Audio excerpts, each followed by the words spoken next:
Hey everybody, we're going through claims today. We're building support for a claim through using evidence. So we're going to go over a couple of different places that you can get evidence.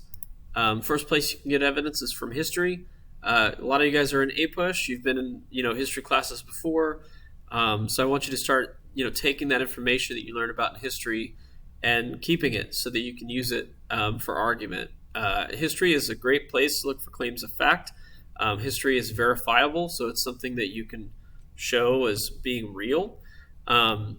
What's also important about history is that when you're arguing with it, you can use that precedent to reveal wisdom. When something has happened in history, we can look back on it in hindsight and find out the truth or use that to apply logic as to what should happen in the future. And so if you're using history also as a motive for change, you could also make a pretty strong claim of value to say, when we look back at history, this is what's happened before. That's your fact, right? That's something that's verified. But if it's something that's happened before that we don't want to happen again, something like racial injustice or inhumanity, then we can use that also as a claim of value as to why we should, make some change in the present because we don't want to have history repeat itself. And so I think that historical examples can be super powerful in an evidence-based argument. Current events, I think, also play a big part, especially if you try to connect them with history. Staying informed about what's going on in the world. I definitely encourage you to seek multiple perspectives of the news and the issues going on in society, because the more angles you have to take towards a problem, the more you're going to be able to see it clearly. And so you might even be able to anticipate, some counter arguments to what you're trying to say, so that you can get around them through qualification. And so a qualified argument is something we'll talk about a lot. That's an argument that has criteria or boundaries set by the arguer. It's still an evidence-based argument, but it allows you to be reasonable and avoid trying to argue an absolute. And so I put some examples on here to kind of help you see what the difference is between an absolute argument and something that's more qualified. So to argue that all speech should be free in a free country, that is an absolute argument. Okay, the First Amendment exists. It says we have free speech. All speech should be free and protected. Okay, that's an absolute argument, and I'm sure right now, if you just stop and think for 10 seconds, you can come up with an example that it should not be protected speech under the First Amendment, in your opinion, in your claim of value. All speech should be free in a free country is going to be a very hard argument to convince other people to agree with. And so what you would try to do as an arguer is take a qualified approach so you can have an easier stance or an easier claim to prove. So while the Supreme Court has ruled that there are a few types of speech that are not protected by the First Amendment, basic expression of fair opinion, even if it's controversial, should be protected in a free country. This is essentially arguing the same thing that the absolute is. It's arguing for free speech, but it's putting boundaries on it. There's criteria to that free speech. It recognizes that the Supreme Court has ruled already that there's types of speech that are not protected under the First Amendment. So now an opponent to my argument could not come in and make that point against me because I've already acknowledged it. I've already qualified around it. Okay? And so as we kind of keep talking about making arguments over this week and next week, this qualified approach is going to be something that we practice and try to get to a lot. So definitely keep that in mind. So the next two places for evidence are going to be more towards leading towards an emotional appeal, making strong claims of value. You can use anecdotes. These are stories from other people that you either know from reading about them or through some other awareness of that person, okay? And so the key with an anecdote is that you want to prove something from their experience. You're not making what's called a claim to authority, where you say, because LeBron James, went through this when he was a kid, therefore, and says it's bad, therefore it's bad, okay?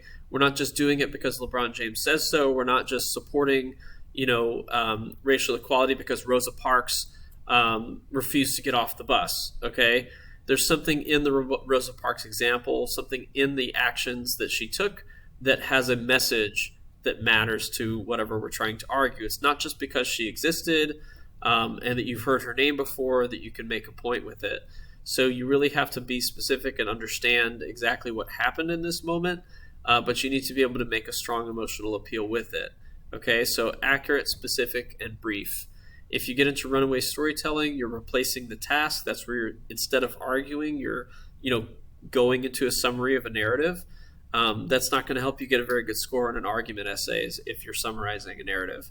So we'll talk about all these things too as we're practicing, but when you get into evidence that relies on anecdote, as well as this next one, personal experience, you need to be really careful not to get into that runaway storytelling mode, because anytime you're spending space on the paper narrating a story, that's time that you're not arguing. And again, it's an argument paper, so if you're not arguing in your argument paper, that's not going to be a very good argument. So personal experience, again, these are just like an anecdote, except they're from your own life. Usually this is tied to some kind of an emotional experience, and so you can make an emotional appeal with it. Get your audience to feel what you felt. Again, these have to be accurate, specific, and brief. You're running into the same hazards with anecdote. And really, you want to make sure, I think, and this is my advice, not to pair an anecdote with a personal experience if you're using multiple points in an argument essay. They're not going to add anything if they both kind of create the same emotional appeal. Once you've created the emotional appeal, you've already appealed to it. You don't need to appeal to it twice. It doesn't add anything else. And so at that point, you're really just kind of wasting your time. So there's one type of evidence that I want to make sure that we talk about too, that I don't want you to try to rely on as evidence, and that's hypothetical evidence. So a hypothetical example is made up, okay? It's a hypothesis, an imagination experiment. It's a what if, okay? Say there's a boy, like you hear it all the time. People say like Little Johnny, or they make up a name or whatever, okay? This is not going to work for you as evidence, okay? Because your evidence needs to be based in reality. You're making a real claim in the real world that's supposed to apply to real society. So you need evidence or examples that are also real, okay? And so your hypothesis is not totally useless for this type of writing, but it is going to be useless as evidence, okay? Because if somebody wants to discredit it, all they have to say is, what if it's not that way? So you can use hypothetical reasoning to explain an example in context. So say you've provided a historical example, and then you play what if that historical precedent happened today. Then you can use that hypothesis, that hypothetical, to take the real example from history and apply it to today. That now you're using hypothesis to explain your idea. That can be really powerful, and we'll talk about that a little bit later this week. But you want to make sure that you're not only presenting a hypothesis. You need to have something real to connect to it. So that's all the types of evidence I wanted to talk about today.